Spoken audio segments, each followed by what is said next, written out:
आदि परमन बेरेदंता बसव पूजय मारू रवीन मामरदो सृष्टि। जय गुरु बसवेश हर हर महादेव। शरण बंधु जनो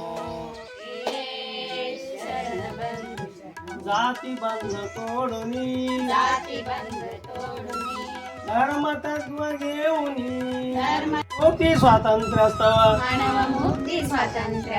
शपथ आम्ही घेऊनी माझे जीवन चरणी अर्पण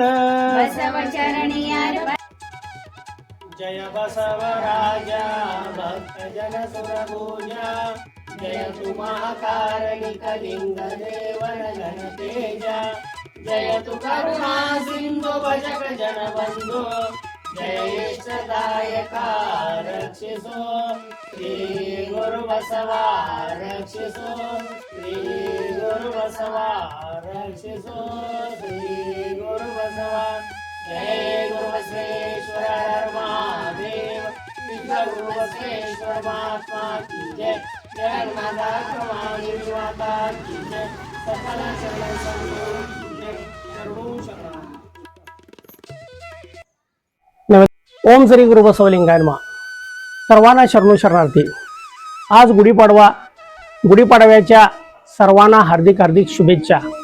गुढीपाडवा म्हणजे नूतन वर्ष, आपल्या भारतीय संस्कृतीतला हा नूतन वर्ष आणि या नूतन वर्षापासून आपण नवीन कामासाठी, नवीन कार्य, नवीन शुभ कार्य हे आपण सर्व काही सुरुवात करत असतो।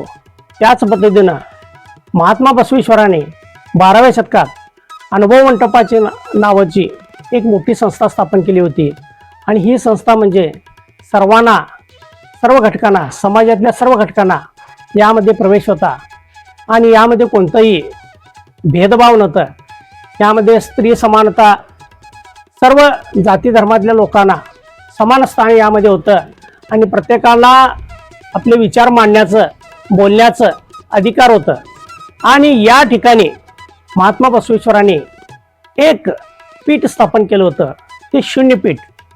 या शून्यपीठावर एका ज्ञानी व्यक्तीला पीठारोहण करण्यासाठी महात्मा बसवेश्वरांनी हे पीठ स्थापन केलेलं होतं आणि यावर अलमप्रभू यांना महात्मा बसवेश्वरांनी गुढीपाडव्या दिवशी या पीठावर त्यांचं पीठारोहण केलं।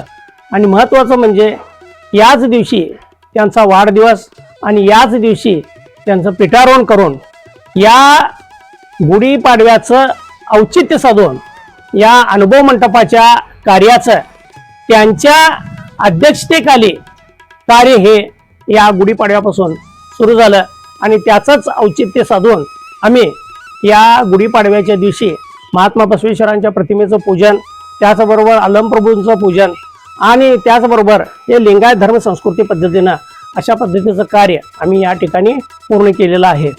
तर हा नूतन वर्ष सर्वांना सुख समृद्धी आणि भरभराटी जावो आणि हे जे तत्व आहे सर्व दूर पसरत जावो आणि अशाच पद्धतीचं कार्य आमच्याकडून होत राहो हीच बसवचरणी प्रार्थना।